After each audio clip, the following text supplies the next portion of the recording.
بسم اللہ الرحمن الرحیم۔ حکایت رومی۔ ایاز کی فراست۔ آدمی کی خوبیاں ہی بعض اوقات اس کی دشمن بن جاتی ہیں۔ ایاز کی ذہانت، دیانت اور امانت اور اپنے آقا کے ساتھ وابستگی، کامل فرما برداری ایسے اعمال تھے جنہوں نے تمام ارکان دولت کو اس کا دشمن بنا دیا تھا۔ ایاز کے خلاف ان کے دلوں میں کدورت، بغض اور حسد کا مادہ روز بروز بڑھتا ہی جا رہا تھا۔ ادھر سلطان کا لطف و کرم اور جود و سخا ایاز کے حق میں بڑھ رہا تھا۔ ایک دن بد باطن امراء نے بادشاہ سے عرض کی کہ ہم غلاموں کی ناقص عقل میں یہ بات نہیں آ رہی کہ آپ ایک معمولی غلام ایاز کی عقل و بصیرت پر کیوں کر یقین رکھتے ہیں۔ علامہ اقبال صاحب فرماتے ہیں، ایک ہی صف میں کھڑے ہو گئے محمود و ایاز، نہ کوئی بندہ رہا نہ کوئی بندہ نواز۔ سلطان نے اس وقت کوئی جواب نہ دیا اور مسلسل اس معاملے میں خاموش رہا۔ چند دنوں بعد دربار کے ان حاسد امراء کو ساتھ لے کر جنگل اور پہاڑوں کی طرف نکلا۔ کوسوں میل دور ایک قافلہ پڑاؤ ڈالے ہوئے تھا۔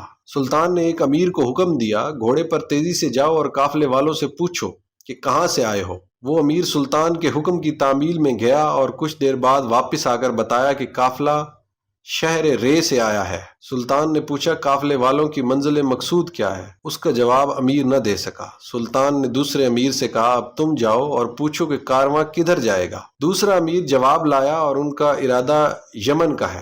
بادشاہ نے اس سے پوچھا کہ ان کا ساز و سامان کیا ہے؟ اس بات کا جواب نہ دے سکا۔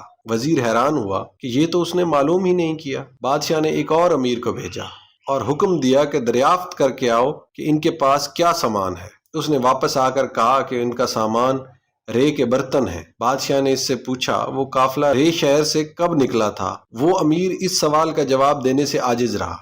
بادشاہ نے ایک اور وزیر کو بھیجا تاکہ وہ معلوم کرے کہ انہوں نے سفر کب شروع کیا۔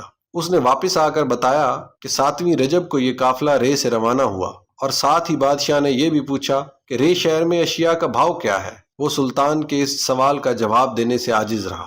اسی طرح بادشاہ نے 30 سرداروں کو بھیجا اور ایک ایک سوال دریافت کیا۔ ان میں سے ہر ایک نے اسی ایک ہی سوال کا جواب معلوم کیا اور واپس آ گیا۔ غرض سب امیر ناقص العقل اور پریشان ذہن ثابت ہوئے۔ قافلے والوں کا پورا حال کسی نے جاننے کی زحمت گوارا نہ کی۔ اس مشاہدے کے بعد سلطان نے ان بد باطن امراء سے کہا، تم لوگ ایاز پر اعتراض کرتے ہو کہ وہ اتنا منظور نظر کیوں ہے؟ سلطان نے ان پر ایک معنی خیز نظر ڈالی اور کہا، تم سے پہلے ایاز کا امتحان لے چکا ہوں۔ میں نے اس کو یہ دریافت کرنے کے لیے بھیجا کہ قافلہ کہاں سے آیا ہے۔ وہ گیا اور قافلے کا سارا حال دریافت کر کے واپس آیا۔ میں نے اس سے جو سوال کیا اس نے تسلی بخش جواب دیا۔ جو معلومات تم 30 آدمیوں نے 30 پھیروں میں فراہم کی، اب تمہیں پتہ چل گیا کہ میں اس کی اتنی قدر کیوں کرتا ہوں۔ یہ سن کر سب امیروں کے چہرے شرم سے پانی پانی ہو گئے اور انہوں نے اپنی گستاخی کی معافی چاہتے ہوئے کہا کہ بے شک ہم ایاز کی برابری نہیں کر سکتے۔ ایاز کی فراست، قابلیت، ذہانت خداداد تھی۔